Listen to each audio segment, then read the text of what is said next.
qaysi yo'nalishdagi mutaxassislar sizga murojaat qilishi mumkin? Shu ishlovizga o'xshagan kanal o'sha paytda bo'lganda, balki men qiynalmasman ish topishga. Ishli Uz asosiy maqsadi, o'zi oldiga nimani maqsad qo'ygan va bu maqsad yo'lida hozir qaysi nuqtada turibdi? Povrchilik ham qilganman, mo'ykada ishlaganman, restoranda ishlaganman, ofitsiant bo'lib ishlaganman, ko'proq povrchi, keyin svarshik bo'lib ishlaganman bir sexda. Saytni nomini o'zi e'tiborini tortadi-da. Masalan, Ishli Uz. Bu sayt o'zi o'z atrofiga kimlarni birlashtirmoqchi? Ish beruvchi bilan ishlovchini ko'rishtirib qo'yadigan bir kanal desak ham bo'ladi. Bugun yoshlar qaysidir ma'noda ishli bo'lishyapti va rozi. Bitta odam olasiz, endi opitni yig'ayotgan paytda o'sha nimasidir unutib bo'ladi, ketib qoladi, boshqa qiladi. Umuman olganda shu O'zbekistonda o'rtacha daromad qancha? Baribir har bitta insonni yonida tayanch bo'lishi kerak. Assalomu alaykum. Bugun O'zbekistonda ish muammosi kimlar uchundir muammo, kimlar uchundir esa yaxshigina bir imkoniyat. Shunday ekan, biz bugun aynan Ishli Uz asoschisi Javlonbek Kadirov va bu yigit bilan bugun yaqinroq tanishamiz. Assalomu alaykum. Qarshimda muvaffaqiyatli bir inson turibdi. Siz bilan yaqinroq tanishish istagi paydo bo'ldi. Joningiz sog' bo'lsin. Muvaffaqiyat yo'lidagi inson. Xudo xolasa, Alloh nasib qilsa muvaffaqiyatlarga erishish nasib qilsin. Shu muvaffaqiyatlarga erishganda yana shunaqa sahnalarda birgalikda o'tirish nasib qilsin, Xudo xolasa. Xo'p, ismim Javlon, Abduqodirov familiyam. 98-yil tug'ilganman. Ishli Uzga asos solishimiz shu nasib qilgan ekan, shu asos soldik. Qancha bo'ldi? Tak 4 oy bo'ldi, Xudo xolasa. Bu proyekt o'ylanganiga 2 yildan oshgan. Boshida o'sha o'zimda o'sha ideya bo'lgan paytda, men o'zimda moliyaviy jihatim yetarli bo'lmagan bir o'zimniki. Undan keyin menga sherik kerak bo'lgan, bitta-ikkita sheriklar bilan ko'rganmiz, endi gaplashib boshqa qilib, pulni yozganmiz, cho'kchimini bo'lishdi, lekin nasib qilmagan o'sha vaqtlarga. Keyinchalik mana 2 yildan keyin shu vaqtga nasib qilib turibdi, Xudo xolasa, lekin juda ham zo'r, kutilgandan yaxshiroq, tezroq ketyapti. Keling mana shu Ishli Uz asosiy maqsadi haqida ham gaplashsak, o'zi oldiga nimani maqsad qo'ygan va bu maqsad yo'lida hozir qaysi nuqtada turibdi? Hozir boshlashni desa ham bo'ladi, chunki A bilan B nuqtada olib oladigan bo'lsak, B nuqta juda ham uzoqda-da. Uzoqda degani ancha katta joyda. U yerda maqsad chegarasiz desa ham bo'ladi. Endi poytaxtda maqsadlar bor, bunga yetish kerak, bundan keyin bunga, bundan keyin bunga degan narsalar bor, lekin hozir hali paka adamiz. Bu hali boshlanishida. 4 oy o'zi katta muddat ham emas-da. Shunaqa. Lekin yaxshi natija, 4 oyga nisbatan mana bolalar ham bilishadi, hammaligi yaxshi natijaga erishyapmiz, alhamdulillah. Xo'p, saytni nomini o'zi e'tiborini tortadi-da. Masalan, Ishli Uz. Bu sayt o'zi o'z atrofiga kimlarni birlashtirmoqchi? Ish beruvchi bilan ishlovchini ko'rishtirib qo'yadigan bir kanal desak ham bo'ladi-da, proyekt desak ham bo'ladi. Misol uchun mana qarang. Men bir inson bo'lsam, ish qidirib yurgan bo'lsam, o'zimning sohamda balki topamasdirman. Instagramga chiqib 2 minutda anaqa auditoriya, prosmotr yig'a olmasman. Men anaqa ish qilaman, davlatchi menga ish kerak, men anaqa ish beruvchi bo'lsa, endi hamma ham chiqa olmaydi unaqa. Bir xilgina xijolat bo'ladi, boshqa qiladi. Ish beruvchilar ham xuddi shunaqa narsa. O'ziga kerakli ishchilarni topolmayotgan bo'lishi mumkin. Topsa ham ketib qoladi. Hozirgi kunda ish masalasi, hozirgi zamonning bolalari, ayniqsa yosh avlod ko'ryapsiz, bitta joyda o'tirish qiyin-da, bitta joyda bir maqsad sari harakat qilishi, sabr qilishi juda ham qiyin bo'ladi. Hozirgi yoshlar buni hamma biladi, bu narsani yashirish ham shart emas. U ekranni ko'rayotgan insonlar, agar sizlar ham shunaqa inson bo'lsangiz, o'zgarishlarga iltimos qilib qolardim. Vot, imенно o'shaning uchun ish beruvchilarda ham ishchi juda ham tez o'zgaryapti. Bitta odam olasiz, endi opitni yig'ayotgan paytda o'sha nimasidir unutib bo'ladi, ketib qoladi, boshqa qiladi. Shunga o'xshagan narsa. Ish beruvchiga ham ishchi kerak-da. Bir-birini topolmayotganlar-da, xullas ana. Sevishganlar bir-birini topolmaydi-da. Shunga o'xshagan. Ish beruvchi bilan ishchi bir-birini topolmay yurgan edi. Misol uchun men o'zimga ham bitta korxonada, kompaniyada ishlayman, men o'zim marketing bo'limida. Bizga rosa ko'p ishchi kerak bo'ladi. Har doim ishchi kerak bo'ladi. Asosan qadriyatiga qarab olamiz. Har doim ko'raman. Bitta kanalga yozaman, men buncha, давайте qo'yamiz. Yana yozaman. Atrofimda qarayman, ko'chada yursam, taksida yuraman, boshqa joyda yuraman, misol uchun yurib qolsam, ishsiz yurgan odamlar itakda ko'p-da. Juda ham ko'p. Javlonbek, qarang, nafaqat ishsiz yurgan va bugun bu ishsizlik muammosidan chetga chiqib ketayotgan yoshlarimiz ko'p. Biz esa yoshlarni o'zimizda olib qolishimiz kerak. Shunaqa. O'zingiz vataningizda bo'lganga yetmaydi. Men ham avval shu Koreyaga, Amerikaga rosa qiziqib yurardim. Boribda, intilganman, harakat qilganman Koreyaga borishni, boshqa qilish. Chunki 2000-3000 dollar oylik olish men uchun qanaqadir bir katta narsa bo'lganda, orzu bo'lganda, unga iloji yo'q O'zbekistonda deb o'ylardim. Shu Koreyaga harakat qilsam, borib o'shda ishlab pul topsam bo'lsa kerak deb o'ylardim. Keyin Alloh nasib qilib shu hozirgi ishlayotgan korxonamizni men yo'liqtirib qo'ydi. Daromadingiz qanchaligini ayta olasiz? Sabab qilib daromadimiz yaxshi. O'zida ishlayotgan joydami? Aha. Yaxshi. Koreyada ko'proq pul topsa bo'ladi. Demoqchi bo'lganim mana o'z-o'zini O'zbekistonda o'zimizda yaxshi bitta sohani egasi bo'lib, o'sha sohada o'zingiz yuksaltirsangiz, ya'ni o'zingizda har doim ishlaydigan bo'lsangiz, u korean pulini O'zbekistonda bemalol topsa bo'ladi. Prosta odam bitta ishchi mutaxassisi bo'lishi kerak-da. Mutaxassisi bo'lmasa sizga hech kim unaqa pul to'laydi. Javlonbek, qaysi yo'nalishdagi mutaxassislar sizga murojaat qilishi mumkin? Nima masalasida? Mana shu saytda ish topish bo'yicha, masalan, qaysi yo'nalishni siz qamrab olasiz? Hammasini. Hamma ish beruvchi O'zbekiston bo'yicha qancha ish beruvchi, zavod bo'ladimi, korxona bo'ladimi, qanaqadir firmalar bo'ladimi, SMchilar bo'ladimi, farqi yo'q. Nima call centerlar hozir juda ham ko'p misol uchun. Hammasi. Kimda ish bo'lsa, o'shani biz kanalga qo'yaveramiz, joylayveramiz platformamizga. Ishlovchilar o'sha o'ziga kerakli ishni topib, o'shanga murojaat qilib bemalol ishlashaveradi. Bitta men bu tema yo'nsam, bitta faqatgina 10 ta soha egalarini olamiz degan nisha unaqa narsa yo'q bizda. Hammasini olamiz. Va bugun demak, agar raqamlar kesimida o'lchaydigan bo'lsak, siz oldingizga maqsad qo'ydingiz, 2 yil oldin bu g'oya o'ylangan, 4 oy avval ishga tushdi va bugun raqamlar kesimida o'lchaydigan bo'lsak, qanchani qamrab ola oldingiz? 164 mingta auditoriyaga erishdik hozirgi kunda. 3 oylik natija. Bu hali 4-oy endi ketyapti. 4-oy 10-gacha xudo xolasa, 10-chisloda tugaydi. 10-gacha planimiz 200 ming xudo xolasa. Mana shu X-media jamoasi shular sababchi bo'lib, xudo xolasa shular bilan birgalikda ishlab 200 mingga xudo xolasa u harakatdamiz. Bugunning o'zida 3 mingtadan oshiq odam. Xolos kalom aytganim, yo'nalish yaxshi, nisha zo'r, chunki hamma tomonlama bunga nima bo'ladi? Anaqa bor-da, talab juda ham kuchli. O'shaning uchun shunga asos solindi. Tim bo'lib bir o'zimiz emas, yaxshi insonlar bilan birgalikda ustozlarimiz bilan yo'l yo'riqni ular berishdi, albatta. Lekin bir narsaga qadam qo'yishda bu avvalo ikkilanishlar bo'ladida. Ayniqsa sizni yoshingizda. Lekin tadbirkorlik degani bu tavakkalchilik degani. Tadbirkorlik har doim ham ishi o'sha moydek bo'ladi degani emas. Cho'chishlar bo'ldimi va qanday yutuqlar va qanaqa yo'qotishlar bo'ldi? Yo'qotishlar alhamdulillah hali bo'lmadi. Yo'qotayotgan narsamiz vaqt, lekin vaqt u yo'qotish emas. Bu bizani bitta bir tochkaga olib ketayotgan narsa shu vaqt. Yo'qotish bu proyektgacha bo'lgan. Bundan oldin boshqa ishlarni qilib ko'rganmiz. Men Instagramda to'rsam bir 4 tami proyektim, 3 ta proyektim bo'lsa kerak. Hammasi chala qolib ketgan vaqtlar bo'ldi. Sabab birozligimda o'zim qurbim yetmadi, ham moddiy tomonlama, ham jismoniy tomonlama.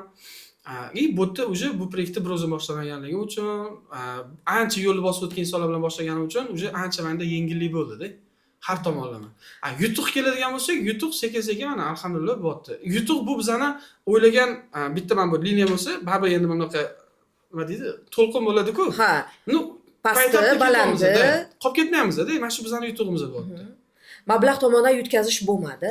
Mablag' tomonidan yutqizish endi buni nima desa bo'ladi, startap deb olsa bo'ladi menimcha. Bu anaqani proyektni startapni boshida hech qachon hali yutuqqa chiqilmaydi. U rasxod. Boshida biz bitta anaqa bo'ldi. Примерно 40 ming hisoblagandik. 20 mingdan oshiq ketdi. Yana o'ylaymiz, biz 1 yillik olgan edik o'rtacha, u yetmas ekan. Значит, bizga yana qo'shimcha shunaqa, anaqalar qanaqa tushuntirsam bo'ladi. Daromad. O'zimizga yana dalshi. Yo'q, daromadga chiqish hali beri ko'zda tutilmagan ham, kutilmagan ham. Unga anaqa maqsad ham yo'q. Hali beri faqat rasxodda bo'lasiz. Javlonbek, endi ayting-chi, mana shu ishli o'zga ishonch bildirayotganlar, biz hozir raqamlar kesimida aytdik-da, lekin ishonchsizlik ham bormi? Ishonchsizlik bizda bitta bo'ldi. Mana bitta ish beruvchi yozdi, gaplashdik, ko'rishdik, syomka qildi, bitta ayol kishi keldi. Bitta qizimizni ish beruvchimizni chet eldan ish topib beramiz, boshqa bizga ancha boshqa narsalarni aytishdi. Lekin uni biz reklama oldik-da, qo'ydik. 3 kundan keyin olib tashladik bu narsani. O'chib tashladik, chunki biz uni surishtirsak, u Rossiyada ish beruvchi qurilish kompaniyasi Ukrainaga yaqin bo'lgan joylarda qurilish anaqalar bor ekan, proyektlar bor ekan. Uni sraz olib tashladik. U xavfliroq deb tuyuldi. Undan keyin mana hozirgi kunda xudo xolasa biz anaqa qilmaymiz. Umuman chet el ishlarini reklama qilmaymiz. Вообще. Bunga alohida to'xtaldik, bu haqida gaplashdik. Xudo xolasa bu sal keyinroqga bitta qo'shimcha bu kanalga, bir proyektga chet eldagi ishlar uchun alohida bir anaqa bo'ladi. Yondashuv bo'ladi. Shu kanal o'zida bo'ladi, yondashuv boshqacha bo'ladi. Ya'ni bitta odam shu chet eldan ish beruvchilar aloqaga chiqadigan bo'lsa, u rasmiy bo'lishi boriladi. kerak. Da, rasmiy bo'ladi. Har tomonlama rasmiy bo'ladi. Hozir Xudo xolasa mana O'zbekiston Respublikasi ish bilan ta'minlash yo'nalishi nima? Shu bilan hozir muloqotga kirishyapmiz. Xudo xolasa nasib qilsa O'zbekistonni davlat ishlari bilan ham uje ta'minlashni boshlaymiz.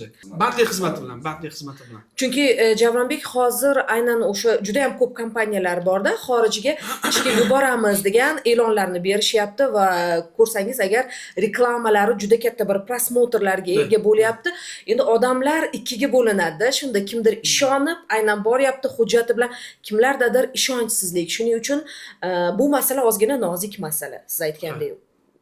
Imini chet el ishlar bo'yicha aytyapsizmi-da shunaqa. No, o'z-o'zida ham ishlab turibdi lekin. Misol uchun ish beruvchi mana bunaqa ishim bor deydi. Buni biz o'z-o'zdan shablonga qo'yamiz deydi, kanalga joylaymiz. Uje auditoriya boshqacha anaqa bildiradi. Telefonni ko'tarmayapti, yozmayapti, atvet yo'q, shunga o'xshagan narsalar bizda ham uchrab turadi. Endi biz yaxshi niyatda qilamiz, yaxshi anaqa faraz qilamiz, balki ish joyi uje to'lgandir. Balki hojatxonadadir, balki uxlayotgandir, telefonni ko'tarmasa, u ayb emas. Misol uchun yana qaytib ko'rish mumkin-ku. No, lekin chet el masalasi lekin aytganingizdek ancha nozik masala. Unga alohida yondashib ko'rish kerak. Bizning maqsadimiz shu chet eldan ish beruvchi bo'lsa, biz agar katta ish beruvchi bo'lsa, katta zavodlar 100-200 talab ishchini ish bilan ta'minlaydigan bo'lsa, unda biz o'z-o'zimiz bitta xodimimiz bo'ladi. Shu ish borib o'sha chet elga, o'sha ishxonani, korxonani o'rganib, как положено. Ana undan keyin biz reklama qilishimiz, u uje katta narsa-da, unga hali bor ozgina. Hozir paka вообще chet el bo'yicha to'xtatganmiz. Yo'q, bizda unaqa narsa qo'yamiz. Faqat O'zbekiston Respublikasidagi ish beruvchilarning ishlarini qo'yamiz. Bugun yoshlar qaysidir ma'noda ishli bo'lishyapti va rozi. U tomonlama zo'r. U tomonlama. O'shaning uchun bizga bemalol yozisha oladi. Aka, mana bunaqa bo'l. Umuman olganda shu O'zbekistonda bir o'rtacha daromad qancha? Deylik, bir oylik agar masalan siz murojaat qilishyapti sizga va siz ham taklif beryapsiz. O'rtachasi qancha deb olinyapti hozir? Qancha deb aytishim mumkin? Har xilda, o'tda sohasiga qarab-da. Misol uchun bitta sohani olsangiz, o'shani o'rtachasini olish mumkin, lekin umumiyda uni baribir eng kam ish haqqi O'zbekistonda berilgan, shunga qarab moslab olsa bo'ladi, lekin olaylik bir 500-600 dollar bo'lsa kerak, lekin 500-600 dollar hozir ancha kamda. Kam. Bugun bu pul bilan yashab bo'lmaydi-da. U pul bilan yashab bo'lmaydi, lekin даже o'sha pulni beradigan korxonalarni o'zi topish qiyinroq. Hozirgi kunda startoviy summasi bo'ladi, misol uchun aytadi, aklatimizda 3 million so'm deydi, yo'g'i bonus deydi, ya'ni peshanangizga tushgani deydi. Javlonbek, eng kam daromad bir 500-600 AQSh dollari deb oladigan bo'lsak, siz taklif qilayotgan, hamkorlik qilayotgan korxonalar o'sha berayotgan eng katta summa qancha? Uni ayta olasizmi? Ha, ayta olamiz. 5000 bor. Biz misol uchun men o'zim ishlaydigan kompaniyamiz bor, korxonamiz. Men o'zim 7 yildan beri shu marketing sohasida ishlayman. 8-yilga ketyapti, xudo xolasa. Shu bizani kompaniya beradigan, bu reklama emas, o'zimizning kompaniyamiz. Prosta ochiq aytaman savolingizga, bizani kompaniyadan ko'proq oylik taklif qila oladigan unaqa ko'rmadim. Misol uchun bizani kompaniyada oylik qanaqadir o'qishingizga, diplomingizga bog'lanmagan. Umuman sizning iqtidoringizga bog'langan. Sotuv menejerlari kerak bo'ladi bizda shunaqa. Javlonbek, diplomsiz ham ishlay olish mumkin dedingiz-da. Diplomsiz yoshlarga xo'p qanaqa ish taklif qilasiz? Hozir noto'g'ri tushuncha ketib qolishi mumkin-da. Endi diplom bo'lmasa ham, o'qimasam ham bemalol yaxshi daromadli ish topa olar ekanman degan. Endi diplomi bo'lmasa ham, o'qimasa ham yaxshi daromad olsa bo'ladi. Misol uchun men umuman o'qimaganman, ochiq gap. Meni professiyam ham boshqa. Kinolog. It o'rgatish kollejda o'qiganman. Keyin o'zi o'qimaganman u yog'iga darsi. Faqat shu sodada ishlab, shu ustozlarimizdan dars olib, boshqa qilib, shu marketing sohasiga kirganmiz. Endi maqsad bor, xudo xolasa marketing bo'yicha o'qish, qanaqadir. Endi hozir daromad shunaqa bo'lsa, agar o'zingiz ishlayotgan, o'zingiz yuritayotgan sohani yaxshiroq o'rganib, ya'ni o'qib, o'sha sohani bir diplomga erishadigan bo'lsangiz, menimcha undan ham ko'proq daromad topsangiz kerak deb o'ylayman. Diplomi yo'q insonlarga qanaqa ish taklif qila olasiz? Men ish taklif qilmayman, men kanal taklif qilaman. Ishla.uz kanali bor. Yo'naltirasiz. Platformada. Shu platformaga kiradi, o'tda Telegramimizda har kuni 40 tadan oshiq ishlar qo'yib boriladi. Bor ishlar, u osmondan olinmagan, yo'q joydan prosta yozib qo'yilmagan. Bor ishlar qo'yib boriladi. Instagram platformamizda har kuni bitta-bittadan ish qo'yib boramiz. Har kuni bittadan ish qo'yib boriladi. Instagramda istoriyalarimizda eng ko'p oylik berayotgan kompaniyalarni, korxonalarni istoriyalariga qo'yib ketamiz. U bepul bizda. Hammasi bepul. Bepul qo'yib boramiz. Istoriyalarimizni ham hammasini. Endi xorijdan investorlarni jalb qilish ham rejada bormi? Qayerga jalb qilish? O'zimizga Ishla.uzga aloqador bo'lmoqchimisiz? yo ishlayozga investor вообще-то jalb qilish maqsadimiz yo'q. Misol uchun bizani katta maqsadimiz bor, bir holding qurish inshaalloh nasib qilsa. Shu holdingda qanaqadir boshqacha yo'nalishlarimiz ochiladigan bo'lsa, hozirgi bu birinchi bitta proyektimiz. Agar ishlayozdan chekkaga chiqadigan bo'lsa demoqchiman. Keyinchalik bu holdingga yana qo'shimcha qanaqadir yo'nalishlar proyektga qo'shiladigan bo'lsa, unda boshqa gap. Qurilish proyekti misol uchun dori-darmon anaqasi yo'nalishi, shunga o'xshagan yo'nalishlar qo'shiladigan bo'lsa, unda boshqa gap. Investordan o'ylab ko'rsangiz bo'ladi. Lekin Ishla.uz kanali bu platformada menimcha bizga kerak bo'lmaydi deb o'ylayman. Xalqimiz o'zini poddershkasi bilan ko'tarib ketamiz. Javlonbek mana kinolog asli kasbi, lekin bugun boshqa yo'nalishda katta bir muvaffaqiyatlarga erishgan. Yo, erishayotgan desak to'g'ri bo'ladi nazarimda. Bir yigitni muvaffaqiyatlari haqida gaplashyapmiz. Kinologiya nima bo'ldi? Shu savol meni qiziqtiryapti. Kinologiya qiziqishligicha qoldi. Kuchuklarga men o'zi hayotda rosa qiziqaman, yaxshi ko'raman. Hayvonlar orasida birinchi o'rinda mushukni yaxshi ko'raman, uy hayvonlaridan keyin kuchukni juda ham yaxshi ko'raman. Kinologiyada qiziqishim bo'lgani bilan, boshqa bo'lgani bilan o'qishga kirmoqchi bo'lganman, harakat qilganman juda ham. Lekin ba'zi bir narsalarda bo'lmay qolgan. Ya'ni birinchi o'rinda darsga qarasam, qanaqa tushuntirsa bo'ladi? Men o'zim 5 yoshimdan otasi katta bo'lganman, onam o'zlarini qo'llarida. Oyimlar 3 ta farzandlarman, 2 ta opamni o'zlari katta qilganlar 5 yoshimdan. Yolg'iz o'zlari katta qilganlar. Shu sababdan men o'zi undan o'sha kinologiyada o'qishimdan oldin voyenniy shkolada o'qiganman, o'ta to'lov bo'lgan, undan keyin o'sha kollejda o'qidim kinologiya sohasida. Keyin qarasam darsda o'qiydigan bo'lsam, menda moddiy qiyinchilik, ya'ni menda emas, oyimlarda bo'lishi mumkin. O'ta kontrakt masalasi bor, boshqa masalalari bor. Balki shu bir sabab bo'lgandir deb o'ylayman, bilmadim, lekin men o'zi o'ylaganman, shu ishlashim kerak. Men o'zi pul topib, oyimni yonida bo'lishim kerak deb, chunki opalarim o'sha erga tegan, boshqa shunaqa. Agar shu Ishla.uzga o'xshagan kanal o'sha paytda bo'lganda, balki men qiynalmasdim ish topishga. Balki o'sha paytda bir ko'nglimga solgandirman, eslolmayman, lekin qiyinchiliklar bo'lgan.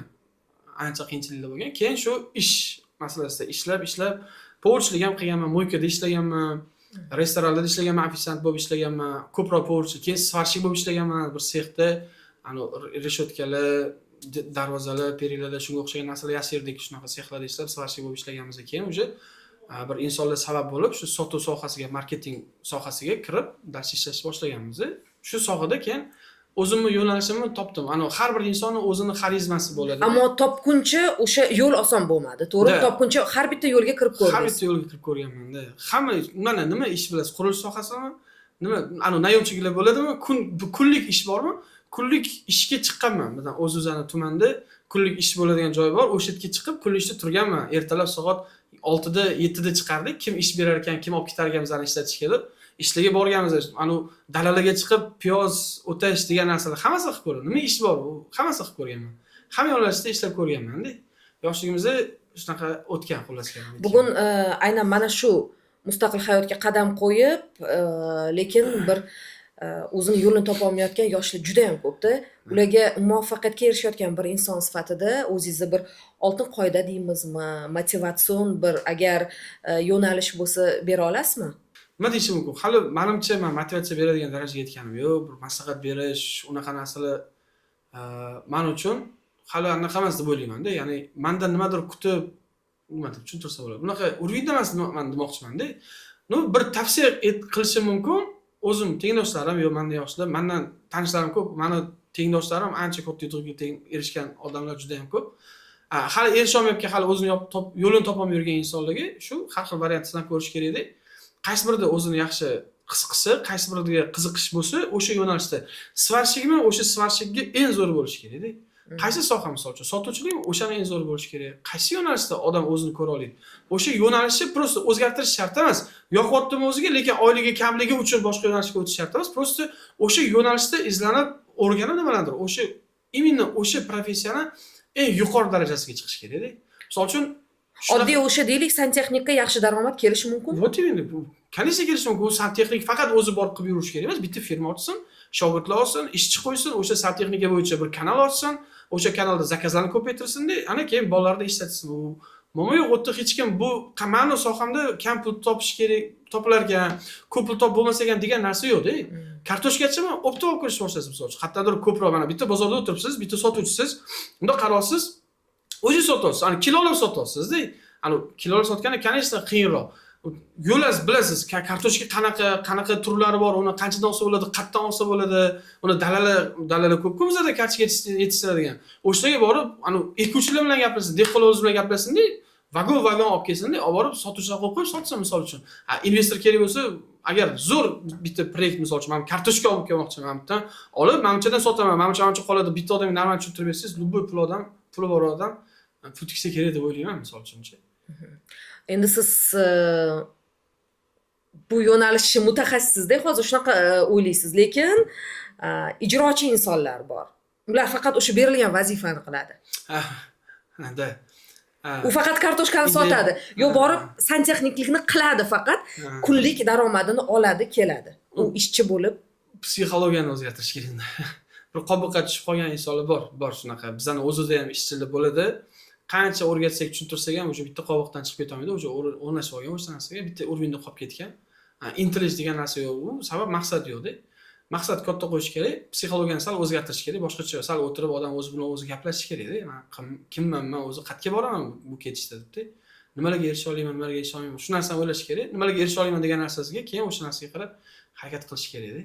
Javlonbek, juda ham yoshsiz, lekin bugun onangiz o'sha siz orqali orzu havas ko'ryaptilar, nazarimda endi shunaqa muvaffaqiyatlarga erishyapsiz.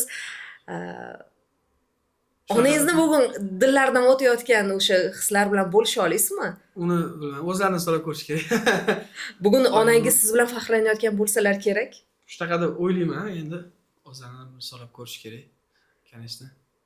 Orzulari katta. Men hamma ular o'ylagandaqa inson bo'la olmadim deb, bo'la oldim deb o'ylamayman hali. Har bitta odam o'zining tashvishi bor, muammosi bor, lekin ancha yo'lni biz oyimlar bilan bosib o'tdik. Shaxsiy hayotga kiradigan bo'lsak, 4 yoshimdan otasi katta bo'lgan bo'lsam, maktab vaqtida o'qiganmiz, mana bitta narsa aytaman. Shaxsiy hayotga kirdigan ozgina tushuncha beraman. Balki motivatsiya bo'lar, balki kimgadir qiziqish bo'lar bu narsaga, balki kimdir shunaqa hayot yashayotgandir. Kelajakda bu narsa da qolib ketmasligi bitta isbotini aytaman sizga. Maktabda o'qiyman. Maktabda o'qib yurgan paytlarim men 2-sinfman, kichkina opacham 4-sinf, katta opacham 6-sinf. Shunaqa narsa bo'lardi. Biz maktab davrida 4-sinfgacha bo'lgan bolachalarga qo'shimcha ovqat, kam ta'minlangan insonlarga qo'shimcha ovqat bo'lardi. Kasha berardi, buxanka non berardi, shirin choy berardi. Bizning sharoitimiz og'ir katta bo'lganmiz shu davrlarda, chunki qiynalayotgan vaqtlarimiz, oyim rosa qiynalib katta bo'layotgan vaqtlarda uyda ertalabki bo'lsa bor edi sariyog', bo'lmasa yo'q, shirin choy bilan non. Shu sariyog' bo'lsa, non kamroq bo'lsa, men katta opachamga bizni ko'proq sariyog' surtib, ko'proq non berardik-da. Chunki katta opacham 6-sinf, уже 4-sinfdan baland kursda o'qishdi, ularga obedda ularga qo'shimcha ovqat berilmas edi. Shunaqa davrda yashaganman demoqchiman. Non uyimizda kamroq bo'lardi. Kichkina opacham ikkalamiz katta opachamga ko'proq non beradigan davrni boshimizdan o'tkazganmiz. Oyimni qanaqa davrlarni boshlaridan o'tkazganini o'zim yaxshi bilaman. Xullas kalom, qiyin bo'lmagan. Agar kimdir shunaqa vaziyatda hozir yashayotgan bo'lsa, oilasi bilan bu uzoq davom etmaydi-da. Shunchaki harakat qilish kerak-da. To'xtab qolish kerak emas. Orqaga nima deydi ko'chada, zadniy deydi. Yo'q, unaqa narsa bo'lish kerak emas. Umuman nima qilsa ham qilirish kerak. Nima bo'lsa ham. Qani necha yosh, bir 30 yosh desa bo'ladi-da. 30 yoshingizgacha hamma muammolarni qo'lishingiz, problema yozib tashlash kerak. Hamma joy problema bilan to'lib ketgan bo'lish kerak-da. Nima bo'ladi? Sinab ko'rish kerak hamma narsani 30 yoshgacha. Men hammasini sinab ko'rganman-da. Qoqilsangiz, qoqilasiz, yoshligingizda qolib ketadi. 30 dan keyin o'sha kech bo'ladi-da, oilali bo'lganingizdan keyin. Shuning uchun o'shatgacha sinab hamma narsani sinab ko'rish kerak. Bitta narsa bor-da. Daraxt bitta joyda ko'karadi deydi-ku. U daraxt-da bundoq qaraganingizda. Lekin biz insonmiz-da. Bitta joyda yuribsizmi, mana shu yerda ishlab qilishim kerak degan narsa. Komfort zonadan chiqish kerak demoqchisiz. Shunaqa. Bu oxirini ko'rmayapsizmi? O'zingizga yoqmaydi, boshqa qilyaptimi? Yo'q, u yerdan lo'tishib ketish kerak. O'zingizga yoqadigan, o'zingiz qiziqadigan joyda ishlash kerak. Demak, tavakkalchilik insonga qo'l keladi. Menda eng katta boyga so'raysiz, qonun degan nima dedingiz? Shu narsa meni tavakkal juda kuchli. Juda kuchli. Atrofimdagilar ham bir paytlar qattiq urushishadi ham-da. Katta tavakkallar qilamiz bir paytlar, lekin oyog'imizdan toygan joylari ham bor, boshqa qilgan paytlari ham bor. Mana shu hozir bolaligingizga aytib berganingiz juda ham bir ta'sirlantirdi. Yashab ko'rsangiz yaxshi ta'sirlanarsiz. Shunaqa. Bolaligimiz qiyinchilik bilan o'tgan, lekin alhamdulillah shu bolaligimiz bizga qadriyat berdi. Shu bolaligimiz bizga qadrga yetishib berdi. Shu bolaligimiz bizga onani haqiqiy o'rnini, ona aslida kimligini ko'rsatdi, tushuntirdi. Ko'p narsani tushuntirdi. Endi darsi gapimizda yig'laveraman. Yig'lang. Ya rahmat, shart emas, ko'p gapirganmiz. Mana. Ana xolvatar degan ovqat bor, bilasizmi? Bilasizmi? Xolvatar, shirinlik onalarimiz qilishardi. Toshkentda sizlar uchun bir haftada yo oyda 2 oyda bir marta qilinadigan shirin taomda. Bizning midamizga tegan ovqat-ku. Yoshligimizda chunki uyda asosan bir qop un bo'lardi. Har doim uyga kelsam o'sha xolvatar pishirib qo'yishgan bo'lardi. Chunki eng arzon taomlardan bittasi xolvatar. Ozgina shakar solasiz, yog'ga unni yaxshi aralashtirsangiz xolvatar bo'ladi. Shunaqa. Ana haftalab tinimsiz xolvatar yegan vaqtlarimiz bo'lgan. Boya aytganimdek, onangiz bu kunlarni yashab o'tdilar. Eng qiyin kunlarni bugun sizni ortingizdan rahmat eshitib, duo olib, bugun orzu havasga erishyaptilar. Xudo xolasa erishadilar. Men bitta maqsad yo'lidagi inson bo'lsam, onam ham shu maqsadlariga erishish yo'lidagi mana bir anaqa menda. Shu onamning maqsadlariga erishishi kerak bo'lgan bir sababmanda. Shunaqa deb o'ylayman. Shu onam maqsadlariga erishishlariga men sababchi bo'lishim kerak deb o'ylayman. O'zi asosiy maqsad ham shu bo'ladi. Endi bunaqa qiyinchilik ko'rganingizga, bunaqa yoshligingizni, sizni katta qilgan, sizni shunaqa darajaga yetishgan insonni qanaqa qiyinchilik ko'rib sizni katta qilganini o'zingizni hayotingizda yashab, o'sha hayotni yashab o'tganingizdan keyin sizni eng katta muammoingiz, ya'ni eng katta muammo desam bo'ladi, bir maqsadingiz shu insonni erisha olmagan maqsadlariga erishtirish bo'ladi-da. Sodaq aytganda. Chunki kimdir aytadi, masalan, agar boshida otasi bo'lmasa, uni deylik qo'llab-quvvatlab turadigan qo'llar bo'lmasa, yo'q, endi men katta bir lavozimga erisharmidim deydi. Katta bir ishlar qila olarmidim, chunki bunga doim podдержка deymiz, shunaqa kerak deydi. Lekin hozir mana ro'paramda o'tiribdi, bugun o'z kuchi bilan ko'p narsaga erishgan inson. Yo'q, erishayotgan deylik, rostdan ham hali yoshsiz, hali bunga chegara ham qo'yib bo'lmaydi. Baribir har bitta insonni yonida tayanch bo'lishi kerak. Hayot yo'lingiz to'g'ri bo'lsa, maqsadingiz to'g'ri bo'lsa, Allohchi yetkazadi. Yoningizda shunaqa insonlar bo'ladi, sababchi bo'ladi. Ba'zi insonlar bo'ladi, otadan ham ko'proq yordam berish. Otaning o'rni baribir boshqacha. Masalan, men o'zim otaman, 2 ta farzandim bor. Otaning o'rni boshqa, mehr tomonlama boshqa tomon, lekin podдержка sifatida ota bera olmaydigan narsalar, ota ham endi o'zini imkoniyatiga kelib chiqib podдержка beradi-da farzandiga, misol uchun. Qo'ldan kelgancha, boricha beradi. Lekin farzand uchun yetarli bo'lmasligi mumkin, lekin agar o'sha narsa kerak bo'lsa, farzandga o'sha inson, misol uchun bitta inson deylik, bitta jo'lon deylik. Jo'longa nimadir kerak bo'lsa, agar o'sha xayrli bo'lsa, xayri bo'lish kerak bo'lsa, Alloh o'sha narsa yetkazib qo'yadi-da. O'shaning uchun, ya'ni men otasi katta bo'lganim bilan podдержкасыз katta bo'lganman deya olmayman, lekin har doim menga yordam kerak bo'lgan, har doim Alloh taolo meni oldimga menga yordam berish kerak bo'lgan insonlarni chiqarib qo'ygan. Faqat ishda o'zida emas, boshqa sohalarda ham, hayot yo'lida ham, oila yo'lida ham, daji din, ibodat yo'lida ham har tomonlama bir inson yonimda bo'lgan. Har doim. 5 yildan keyingi Javlonbekni ko'z oldingizga keltira olasizmi? Tak, 5 yildan keyin bilmadim, sal oq sochimga oqsisa kerak. Sochimga sal oqsisa kerak bilmadim. Nima deyman, 5 yildan keyin nasib qilgani bo'ladi. Hamma balki noldan boshlashim to'g'ri keladi 5 yildan keyin. Balki boshidan nimadir boshlashim to'g'ri keladi, balki hissasiz qolib ketarman, balki nimalardir o'xshamas, lekin nima bo'lgan taqdirda ham xayrlisi. Shu narsa bo'lishi kerak ekan, shu narsa bo'ladi. Baribir nimadir deb bo'lmaydi. Maqsad qiladigan bo'lsak, 5 yildan keyin jo'lo ancha o'zgarish bo'ladi, xudo xolasa. Alloh nasib qilsa bo'ladi. Kamchiliklar bilan birga yutuqlar ham bo'ladi, ancha. Shunaqa, inshaalloh bo'ladi. Endi o'sha dastur so'ngida Ishla.uz saytini boshqa platformalardan, mana shu yo'nalishdagi boshqa platformalardan farqi nima? Shuni ayta olasizmi? Arzon, suv tekin, почти tekin desa ham bo'ladi. Tak, bitta inson ish beruvchi, ish bermoqchi bo'lsa, palon pul to'lash kerak. Juda ham ko'p unaqa.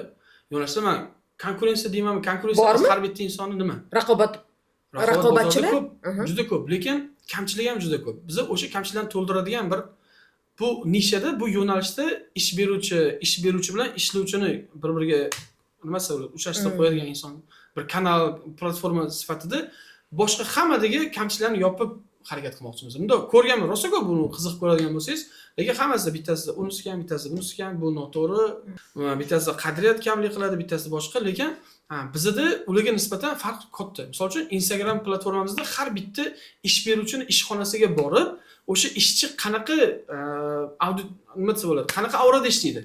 Tushunyapsizmi? Qanaqa sharoitda ishlaydi? Qanaqa joyda ishlaydi, uni obedi qanaqa, oyligi qanaqa, o'tda ishlayotgan insonlar kim o'zi aslida? Ish beruvchi odam normalniy halol insonmi o'zi yo'qmi? Unda turqtarotiga qarasam bilinadi, endi istarsa bilsa bo'ladi-da. Shular prima bizni Instagramga olib chiqamiz. Mana shu odam ish beruvchi, mana shu odam sizga ish beradi, mana shunga telefon qilasiz. Ishi bunaqa, mana bunaqa joyda ishlaysiz. Shu hammasini biz pul o'tida ko'rsatib beramiz. Ana ishlovchi odam borib, o'tga gaplashib, ko'rishib o'tirish shart emas. Hamma informatsiyani beramiz. Ma'qul kelsa, joyi yoqsa, o'tirgan stoli yirtiqligi yoqsa, misol uchun, yo'qsa qiyshiqligi yoqsa, to'g'ri kelsa, yo'qsa tekisligi yoqsa, nonni chaynab solib qo'yar ekansizlar. Shunaqa. Faqat yutsa bo'ldi. To'g'ri kelsa bo'ldi, to'g'ri kelsa boradi, mazza qilib ishlaydi. Biz har bitta inson o'ziga to'g'ri keladigan, o'zi xohlagan ishni ishlashni xohlaymiz. Majburiyda ish yo'qligidan o'ziga yoqmagan ishni ishlashni xohlamaymiz. Har bitta inson o'ziga yoqqan ishni ishlasa, O'zbekistonda menimcha anu bo'ladi deb o'ylayman-da. Misol uchun qarang, mana asfalt yo'l qurilishida alhamdulillah deyman, shu muassasalarga hozirgi kunda o'zgartirayotgan juda katta o'zgarishlar bo'ldi. Juda. Men boshida svarshik bo'lib yurgan paytimda Jiguli minardim. Har 3 oyda hadoy qilardim-da, hadoy. Sotardim boshida bizni qo'yardi. Hozir alhamdulillah rosa ham zo'r. Lekin qarang, hozir nima minasiz? Qanaqa mashinada yurasiz? Hozir Gentra. Mana shu asfaltda bir kishi ishlayotgan bo'lsa, u o'zini yo'nalishdagi ishni topamayotganidan, lekin oilasini boqish kerakligi uchun borib asfaltda tekslayotgandir balki. Lekin u вообще asfalt sohasiga qiziqishi ham yo'q, xohishi ham yo'q. Lekin u просто o'zini qiziqishi bo'yicha ish topamayapti. Pul topish kerak faqat. Oila boqish kerak. Ana asfaltda nima bo'ladi? Unda teshicha qoladi. Chunki qiziqmaydi u narsaga, mana shu parvo qilmaydi. Lekin o'sha asfalt sohasiga qiziqadigan odam o'sha ishni qilsa, unda bu boshqa gapda. Ya'ni biz ham tekis yo'ldiramiz, balonimiz hali tekshirilmaydi. Pulimiz ketirib boshlanadi motiga. Bu ne только asfalt sohasi, bu qurilish yo'nalishida ham, meditsina yo'nalishida ham har bitta yo'nalishi o'zini ana mutaxassisi deymiz-ku. Isho ne только mutaxassisi, o'sha ishni sevadigan inson qilsa, ana o'sha ish O'zbekistonda kuchayib boradi. Qachon ish sevimli kasbga aylanadi? Qachonki o'sha qilayotgan ishi insoniyatga, ya'ni odamlarga foydali bo'lsa deb o'ylayman birinchisi. Chunki foydali bo'lgandan keyin u inson u odamlardan duo oladi. Duo olgandan keyin u ishi o'sha ishda ko'tarilib boraveradi. O'zini yetarlicha nima bo'ladi, maoshga yeta olish, ya'ni pulga. Mana misol uchun bitta plani bor, 10 yilda 5 ta dom olib qo'yish kerak. Passiv daromadga yetib qo'yish kerak. O'sha 10 yilda o'sha 5 ta uyi pulini mana shu ishda ishlab, bor kuchini berib ishlasa, o'sha narsani qila oladimi yo'qmi? Ya'ni maqsadiga shu ishda yeta oladimi yo'qmi? Da, всё, bitta ptichka, yana bitta ptichka misol uchun. O'sha borgan joyda ishlayotgan joyi, o'tdagi auditoriya, o'tdagi insonlar, qadriyatlari, o'tdagi insonlarni shu hammasi unga to'g'ri keladimi? Shunaqa, ya'ni moslasha oladimi o'sha joyga? O'sha narsa, ya'ni bitta qilib aytgandacha, o'sha ishda o'zini ko'ra oladimi yo'qmi? U baribir psixologiyaga taqaladi-da. Bordingiz bitta ishga yaxshi oylikda, lekin siz o'tga ko'ngil bera olmasangiz, mehr bilan ishlay olmasangiz, ya'ni o'zingiz sevgan-da, muhit to'g'ri ekansiz boshqa qilmasa, unda ko'p oylik olganingiz bilan baribir uzoqqa cho'zilmaydi. Javlonbek, suhbatimiz nihoyasiga yetib qoldi va bu suhbatni ko'rgan o'sha insonlarda kimdirda motivatsion bir ruhiyat paydo bo'ladi. Bu saytga, ya'ni Ishla.uzga darrov o'tib, u yerdan o'zi uchun kerakli informatsiyani olishga harakat qiladi. Kimdir har doimgidek endi chiqib balandparvoz gaplar gapirishadi degan fikrlar bo'ladi. Endi o'sha sizni platformangiz, saytingizga bo'layotgan negativ fikrlar haqida gaplashsak, negativlarga qanaqa qaraysiz va bu negativlarga javoban nima deysiz? Negativ har doim bo'ladi. Bo'lyapti ham, hozir ham. Bizda bitta narsa bor. O'sha negativ nimaga paydo bo'ldi shu insonda? Ko'ramiz, o'rganib chiqamiz. Yozayotgan narsasi o'sha ma'lum bo'ladi. Kimdir zerikkanidan prosta yotib yozadi u narsani, kimdir rostdan nimadandir dili og'rib o'sha negativni yozadi. Asoslimi, asossizmi demoqchisiz? Asoslimi, asossizmi? Agar asosi bo'lsa, misol uchun bitta ish qo'yamiz, Telegram kanalimizda bir kunda 40 ta ish qo'yilsa, hammasi kommentariyasi ochiq. Bemalol kirib kommentariy yozish mumkin. Agar o'sha kommentariyaga qanaqadir negativ yozadigan bo'lsa, agar ish beruvchiga nisbatan yozayotgan bo'lsa, значит u balki bor narsadir. Ya'ni hozir nima deysiz o'sha narsa? Xo'p, o'rganiladimi bu holat? Masalan, deylik, restoran, kafega boramiz, ovqatlanamiz, birinchi o'rinda shaxsan men agar gap o'tkazmoqchiman deylik, joy qidiryapmanda va o'sha yerda yangi joyni nomi chiqdi, bitta restoranni nomi chiqdi, albatta uni kommentariyasiga kirib o'qiyman. Kommentariyadagi fikr ular qilayotgan reklamadan ancha muhimroq. Odzivda Ha, otziv. To'g'ri. Chunki borgan odam uni sinab ko'rgan deydi-ku, o'sha sinab ko'rgan odam o'sha odzivni yozadi-da, sabab. Shunaqa. Biz ham o'sha o'rganib chiqamiz, agar bor narsa bo'lsa, uje uni bartaraf qilamiz. Agar yo'q narsa bo'lsa, boshqa bo'lsa, u negativ har doim topiladi. Chunki bugun internet masshtabida firibgarlik ko'payib ketdi-da. Ko'p, juda ham ko'p. Bizani nishada ham ko'p. Mana shu ish beruvchi, shunga o'xshagan nishada. Misol uchun mana dachalarni oladigan bo'lsak ham juda ham ko'p haqiqiy dachalar. Lekin Instagramda bir xil odamlar to'g'ri yo'lda foydalanyapti, bir xillar noto'g'ri. Mashinliklar bitta dachani qo'yadi, o'zi 500 deydi, sizga 300 qilib beraman deydi, hozir deydi, zaklat oladi, yo'q shu bilan. Shunga o'xshagan narsa-da, tipa shunaqa savol hamma joyda bor. Hammasida bor. Javlonbek, suhbat nihoyasiga yetib qolgan ekan. Demak, dastur so'ngida nima ayta oldingiz-u, nima ayta olmadingiz? Shuni so'ramoqchi edim. Qaysidir gaplaringiz qolib ketdimi gapirmagan? Tak, hozirgi kunda botga ozgina muammolar bor bizada. Yetishmovchiliklar bor. Yetishmovchilik bu ish beruvchilar. Bizga ozgina kamlik qilyapti. Ya'ni bizada bir qamrovda qolib ketib qoldik-da. Ish beruvchilar bizga mana bunaqa ishim bor, mana bunaqa ishchilar kerak deyotgan insonlar asosan call center, operator sistema shunaqa narsaga ko'p bog'lanib qoldik. Men xohlardim, kim o'zini zavodi bormi, kim o'zining korxonasi, firmasi bormi, farqi yo'q. Ishlar uz bor, siz uchun ishlayapti. Agar yana siz qanaqadir ish qidirayotgan bo'lsangiz, har xil turdagi ishlar uzda bor. Ishlar o'ziga kiring. O'zingizga ma'qul bo'lgan ishda ishlasangiz bo'ladi. Ish beruvchi bo'lsangiz, sizda bizga murojaat qiling, bizga ish juda ham kerak. Chunki bizda 160 mingdan oshiq ishsiz auditoriyamiz bor. Rahmat. Yangi natijalar bilan yana uchrashamiz degan umidimiz bor. Ishla.uz sayti jamoasiga katta minnatdorlik va albatta muvaffaqiyat tilab qolamiz. Rahmat.